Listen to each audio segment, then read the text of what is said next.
Hello guys, this is episode 1 of our Java playlist.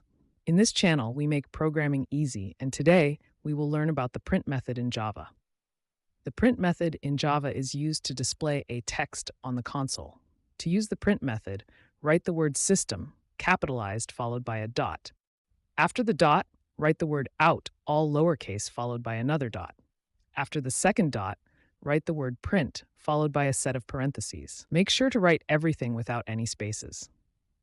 Finally, inside the parentheses, write your text. Make sure to surround your text with quotation marks. Also, make sure to end your line with a semicolon. In Java, it is mandatory to end with a semicolon for each line. And there you go. When we run this, we can see our text in the console. One common mistake beginners make is to not surround their text with quotation marks. Quotation is important because it tells the computer that we are displaying an element with a string data type, and without it, we will run into an error. We will talk about strings and other data types in upcoming videos. For now, think of strings as a piece of text in programming, or a string of characters. Quotation marks are only used for strings, and you must let the computer know that you are displaying a string or a piece of text by using quotation marks. You can also display numbers using the print method. However, you don't need quotations for numbers. You can just write it directly. It is because numbers have a numeric data type. Numeric data types are used to do math, while string data types are used to deal with text. If you write a number in quotation marks, you will still be able to display it, but it will become a string, so you can't do any math with it. It is more practical to write numbers without quotation marks. We can also display true or false statements on the console. These are called Booleans. We will learn about them in upcoming videos. For now, you don't need to worry about them. But wait, there is more.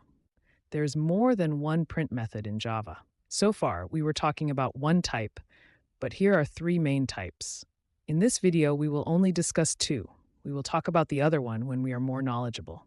The one we will discuss is the println method, short for line. The only difference between the print and println method is that the print method prints something without going to the next line, while the println method prints something and then goes to the next line. Other than that, they are written almost the same and have similar functionalities. Here's an example with the print method, and here's an example with the println method. All of this might be a lot to take in, but don't get yourself overwhelmed. For now, remember 3 things. 1. Print methods are used to display text on the console. 2. There is more than one print method. The most used methods are the print and println method. And 3. When writing a string or text, make sure to use quotation marks. It is only needed for strings and is not necessary for other data types. That's it for today's video. Make sure to like and subscribe. Thanks for watching.